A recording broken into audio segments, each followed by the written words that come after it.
Howdy. Let's thank Corey Morrow once again, ladies and gentlemen, for being here.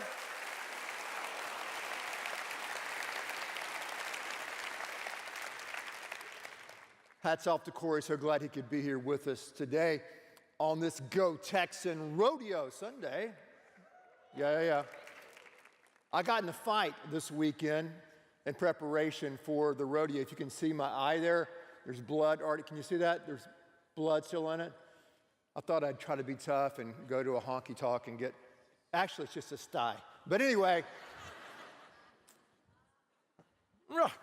all right. Well, speaking of fighting, there you go. So we're gonna keep my hat. I may need it later. Speaking of fighting, when I was a little kid, my brother and I would get up every Saturday morning around 9 o'clock, plop ourselves in front of the TV set with rabbit ears. Kids, ask your parents. And we would get white powder donuts and vitamin D whole non-organic milk. And we'd eat the donuts, drink the milk, turn on the TV, and watch professional wrestling. Oh yeah, we love professional wrestling. It was phenomenal. Ric Flair, the Nature Boy, Chief Wahoo McDaniels. You had the Von Erichs here in Texas. I mean, that was the glory days. That was the real deal. We loved it. We loved to watch pro wrestling. And sometimes we'd be watching, there were only like, 3.5 stations back in the day. We'd be watching TV, watching, Jimmy Superfly Snuka about to come off the top ropes for an atomic elbow, and this would suddenly appear on the TV screen. I kid you not. Watch. This is a test.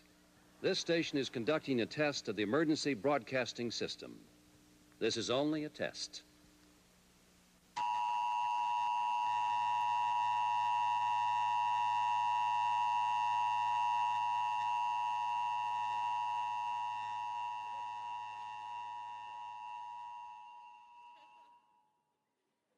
Do you remember that? How many of you remember that? Yeah. And I played that noise just a little bit longer to annoy you.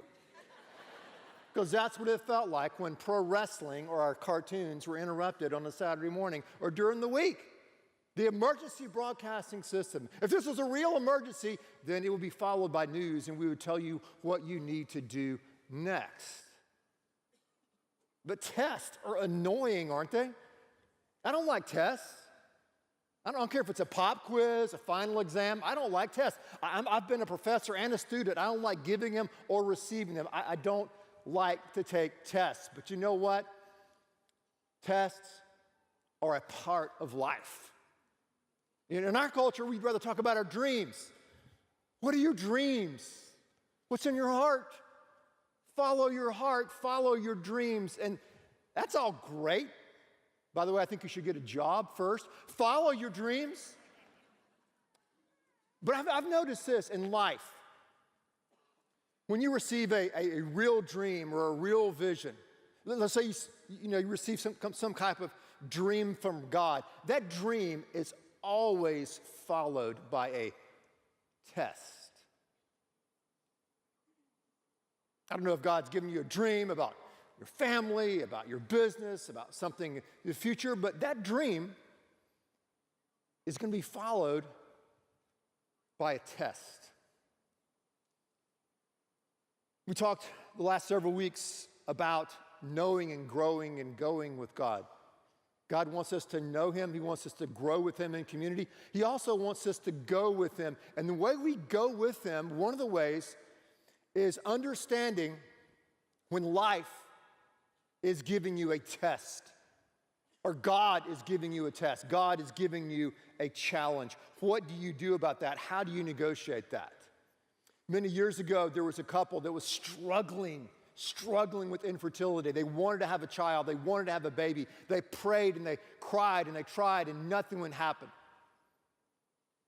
Finally, they got tired of that.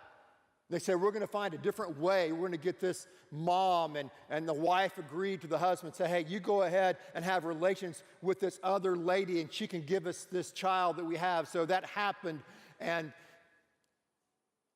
they had a son, but not through the real mom. And as time passed, something else happened. God entered the scene. Of course, the old story I'm talking about is the story of Abraham and Sarah. God promised Abraham. God gave Abraham a dream that he was going to make him the father of a nation, that his descendants would outnumber the stars in the heaven and the sand and all the beaches in the world. That was the promise and the dream that God placed in Abraham's heart when he told him to go, get out of Dodge, leave what you're comfortable with. I'm going to show you a land. So he went, he did this. And then he's expecting to have a son, and him and Sarah never had a son. Then they got up in age. They got up in their 90s. They were close to 100 years old, and God says, you're still going to have a son. And they said, we already had one through Hagar, this kind of surrogate mom situation. God goes, no, you're going to have one through Sarah. Well, Sarah is barren, and even if she were not barren, it's past that time. God said, it doesn't matter, I'm going to do that. So God somehow, some way, gave them a son, and the son was named Isaac. And the name Isaac doesn't mean laughter. The name Isaac means, it's the sound of laughter. It literally means ha, ha, ha. But it means the sound of laughter. That's Isaac. Because that's the way Sarah, that's the way they received him. They just couldn't believe it. So now Abraham is in this journey with God, and God has given him many tests along the way. Some of those tests he failed. Some of those tests he passed and succeeded. And now things are happening. It looks like God is going to fulfill his promise, his dream for the future, and it's going to happen through his son Isaac. It's through Isaac that God's going to create this great nation, and these descendants and this great land is going to be established. So that's the backstory. A man, Abraham, has a dream, and God tests that dream. Look at Genesis, the very first book in the Bible, Genesis chapter number 22, verses 1 through 3. Because in this chapter, in these verses, something happens that's bizarre. Something happens that's inexplicable. Something happens that is beyond and transcends reason. Genesis 22, 1 through 3. After these things, God tested Abraham. And he said to him, Abraham. And he said, here I am. He said, take your son, your only son, Isaac, whom you love, and go to the land of Moriah and offer him there as a burnt offering on one of the mountains, which I will tell you. So Abraham rose up early in the morning and saddled his donkey and went to the place that God had told him. This is one of the most, if not the most, disturbing stories in the entire Bible. It doesn't make sense. It's disturbing on many levels. Agnostic scholar Bart Ehrman recoils at the idea that God could use suffering as a test of Abraham's faithfulness to God.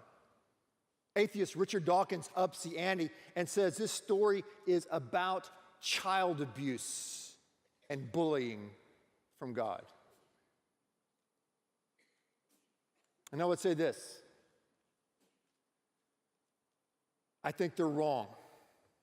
I understand Ehrman. I understand Dawkins. I understand their recoiling, their anger about this particular story and this particular text, but I think they're missing it. First of all, we know early on in Genesis chapter 22, verse 1, that this is only a test.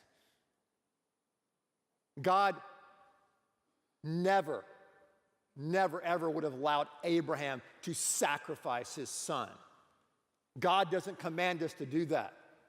When you look at rabbinic scholars, the Jewish scholars, the entire Pentateuch, the first 5 books of the Old Testament, are a running polemic against worldviews that practice child sacrifice. So the idea that God was, calling him to do this, that he was actually going to do it, that is not the case. And God doesn't do that. This is again, it's still an intriguing story, a bizarre story. But God would never lead someone to do that back then or even today. That's just absolutely absurd and crazy. Now, out of all the theologians and scholars and philosophers who have looked at this story, no one, in my opinion, has looked at it more deeply than the philosopher I love, Søren Kierkegaard. Kierkegaard wrote an entire book, maybe his most popular book, called Fear and Trembling. And he wrote it, and he told the story of Abraham sacrificing Isaac from many different angles. And Kierkegaard was a tricky kind of guy. I mean, he was a very creative guy. If he were a filmmaker today, he would be like a David Fincher or a Tarantino or someone like that, you know. He was just so creative. And so he wrote this book, Fear and Trembling, under a pseudonym called Johannes de Silencio. And Johannes de Silencio is the author of Fear and Trembling, and he is writing as someone who does not believe in God, who does not have faith, and is reading the story of Genesis 22, verses 1 following, Abraham sacrificing Isaac. Now, the day that Fear and Trembling was published, Kierkegaard published another book called Repetition, which was a novel and a story. And there was a reason, and these two books connect in some way, and I'll show you that in just a little bit. But now let's go back to the story and try to figure out what was happening. Why was God testing Abraham? Why does God test us? Why does he do that? First of all, I think a test prepares us for the battles of life. In life, you and I are going to go through many, many battles. We're going to go through times that are dark, times that are challenging, times that are literally gut-wrenching. And God, many times, as we grow in a relationship with him, as we know God, as we start to go with God, he gives us these tests to prepare us for the battles, these future battles that we're going to face. I think about one of the guys that I like to follow and learn from is a former Navy SEAL, Jocko Willink. And Jocko Willink served over 20 years in our military, many tours of duty. He's a great writer, a great leader. And one of the things that he talks about and other SEALs talk about is something they have in Navy SEALs training called Hell Week. And Hell Week is the third week really into the SEALs training, and it's only 5.5 days. And what they go through is unbelievable. Virtually have no sleep. They eat very little. They're thrown into the Pacific Ocean. It's 55 degrees. They're doing like running 200 miles in combat boots in these days, running with boats on their head, being dropped out of helicopters, no sleep, doing thousands of push-ups, pull-ups. I mean, it is a grueling physical, mental, psychological challenge to simply make it through those 5.5 days called Hell Week. Why do they do that? Why did the people who created the SEALs, why did they create this thing called Hell Week, these 5.5 days? Why do they do that? Because, well, the answer is obvious.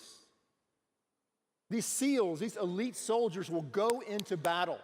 They're going to go places where even soldiers don't go. And they're going to go into battle. They're going to be in extreme danger, in extreme conditions. And these people have to be battle ready. So Hell Week and all the training and the vetting that they do for the Navy SEALs is used to prepare them to be the soldier, the fighter that they're going to have to be when the bombs are going off and when their buddies are getting shot and wounded and killed. They're going to have to be ready. Test prepares us for the battles of life. We all go through our various kinds of hell weeks. And many times like, why? Why do I have to go through this hell week? Hell month? Hell year? Years? Season? Why is that? Perhaps in your own hell week, God can use that to mold you and to make you into the person that he wants you to be and to become. Test prepares us for battle. A big battle that a lot of us face is dealing with brokenness, especially in the area of divorce. And sometimes the repercussions of that don't start happening until you're in your 20s and 30s. And how do you deal with that? Hold on to that. We're going to talk about that and look at that next week. Next week. Don't miss next week. But for now, a test prepares us for battle. A test also does this. A test reveals the grasp of our hearts. A test reveals the grasp of our hearts. Think about this. You ever been around a little baby lately? I was around my niece's son this week, and this baby is just pudge-o-matic. I love pudgy cheeks. That's the best thing in the world. I wish I had them right now. Pudgy cheeks are phenomenal. But this little infant, I don't know, a few months old, when you go out to kind of shake hands with a baby will what? Even as an infant, grab hold to a finger and hold on for life. Do I have a witness? Am I alone, right? You ever seen that? Babies have tight grips. There you go. And then they get, a little bit older, and you're teaching the baby how to walk, and they'll just take their little chubby little hand and hold on to your paw, and they're just grasping to your hand. And as they get a little bit older, you give them a bicycle. After they learn the tricycle, you give them a bicycle, take the training wheels off, and they learn how to balance. They fall down, their skin, the knee, and then they're grasping the handles of that bicycle, riding on the road of life. Then maybe in junior high or high school, they find, that special someone that they're in love with, and they take the risk and grasp their hand. And maybe they graduate high school or college, and they get that diploma, and they grasp that diploma. They go find a job, and you grasp the bottom rung of that ladder, and you start climbing up the ladder. And then you start to age a little bit, and having trouble walking, and you grasp a hold of a walker with the tennis balls on the back, You're walking through life, grasping. And then you find yourself in a hospital surrounded by people who don't know the contraptions and noises and beep, beep, beep. And then you grasp hold of the rail of your bed, and that's it. Have a nice day. So,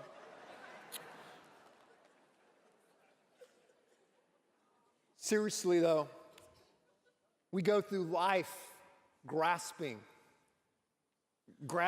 things, grasping people, grasping ideas, and holding on with a tight grip. And a part of life, we have to do that, right? Hold on, hang in there. So we have to. But there's also a part of our life when we have a test in our life, a major test like Abraham had. And God reveals to us what we're grasping on to, what we may be withholding from Him.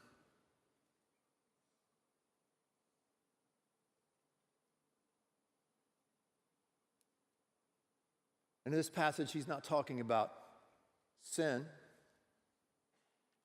It's not the test about sin and repentance.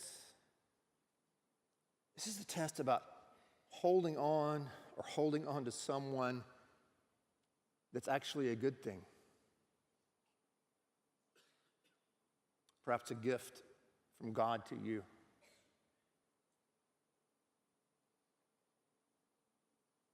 It could be your family. It could be a child. It could be a dream. And you're holding on to it.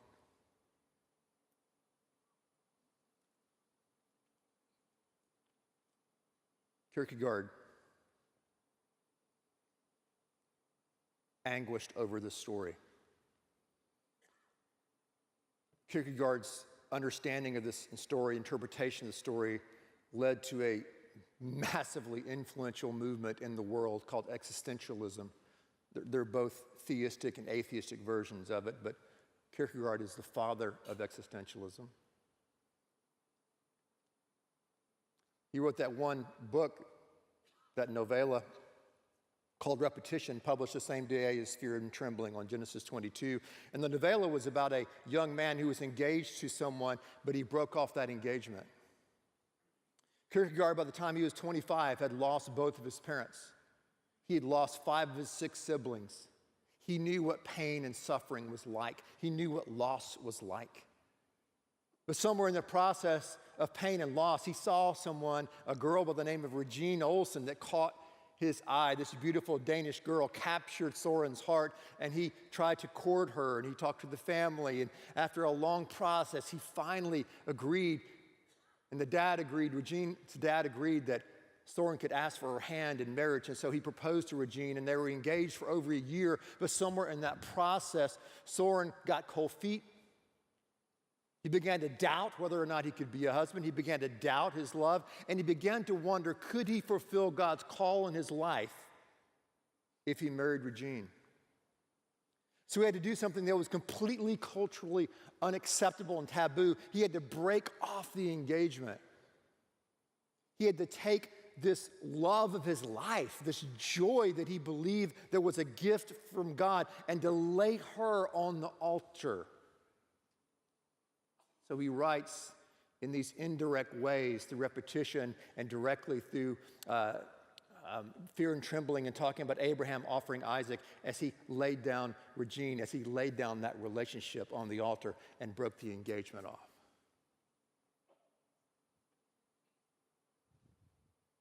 A test reveals the grasp of our hearts. So maybe as you're listening to the story, as you're listening to this message, you're wondering, what am I holding on to? What am I grasping onto in my heart? And what do I do? Abraham, if you know the rest of the story, took his son Isaac and some of the people who worked for Abraham. They saddled up and got on the donkey. They went to this place called Moriah. He went up to the mountain. He walked up with Isaac, with the wood, with the knife. Isaac said, Dad, where's the sacrifice? Where's the sacrifice? Where's the animal sacrifice? And Abraham said, don't worry, God will provide. He will provide. And Abraham places his son, his only son, on the altar and raises the knife. And then, in verse 12, a voice from heaven, do not lay your hands on the boy or do anything to him, because now I know that you fear God, seeing you have not withheld your only son from me. Abraham, he lifted his eyes and looked, and behind him was a ram caught in the thicket by the horns. He went and took the ram, offered the ram as a burnt offering in the place of his son. Abraham called the name of that place Jehovah Jireh. The Lord will provide. As it is said to this day, in the mount of the Lord it will be provided. Then the angel of the Lord called to Abraham out of heaven a second time and said, by myself I have sworn, says the Lord, because you have done this thing and have not withheld your son, your only son, I will bless you. I will indeed multiply your descendants as the stars of the heavens and as the sands that is on the seashore.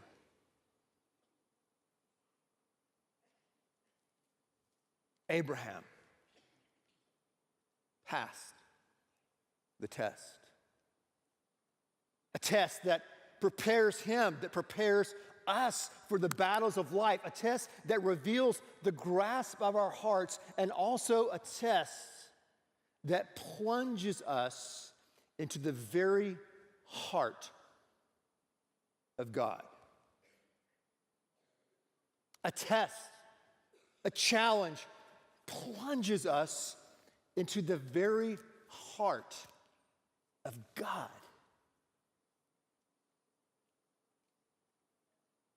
Abraham had a choice to make. Would he hold on, or would he let go? Would he grasp tightly to his dream and to his future and to his hope and to the promised child that God had given him? Or would he lay that on the altar before him and plunge himself into the very heart of God? Because at that moment, God was there.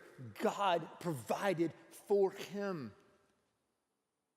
And we know and we can see how this story that happened thousands and thousands and thousands of years ago somehow foreshadowed what God would do. Because what God asked Abraham to do, God did. God did. Romans 8, he who did not spare his own son, his only son, but gave him up for us all, how will he not also with him graciously give us all things? All things.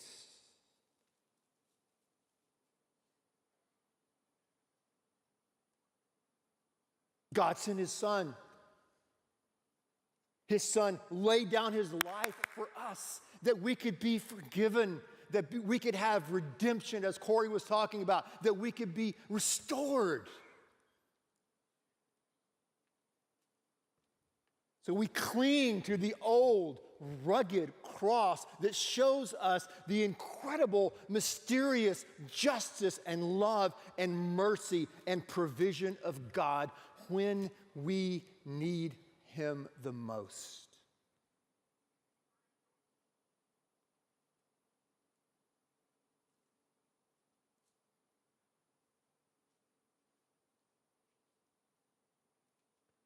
Amazing.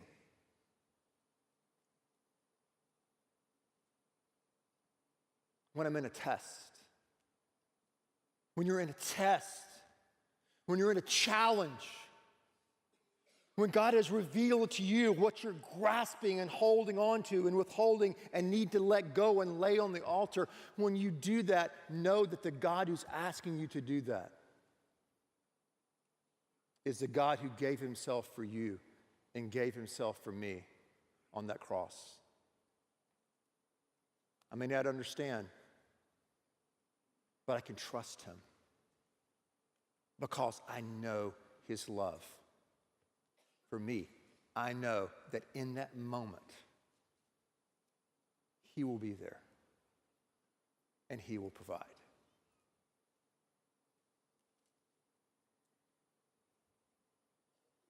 This has been a test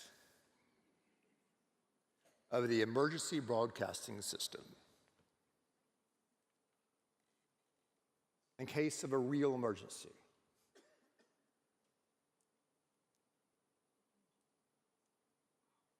hand it over to him. Lay it down on the altar, and he will provide. You pray with me. God, you speak to us in so many, many, many ways. Through music, through laughter, through stories of testimonies, and God, through testing. And God, there's a lot about this life and a lot about this world and a lot about things that are going on that we do not understand. But we do understand this, that you're there. You're there, and you're not just way up there from a distance, God, but you were close to us. And God, you came down and you suffered and you died and you rose again through your Son, Jesus Christ, that we might know you, that we might grow stronger in you by your mercy, by your grace, as we go through the many trials and testings of this life. We know that you love us. So we let go of our Isaacs. We let go of our dreams. We give them to you, God, because they're already yours. and we know you'll provide. God, I thank you that when we gather here, you give us a chance to connect to community, to try to do life together. So, Father, I pray that during this time of invitation, that there'll be people who will stand and come and walk down front and say, hey, man, I want to do life here. I want to build community here. I want to make a difference here. God, may they stand and come down front today. It's our prayer in Jesus' name.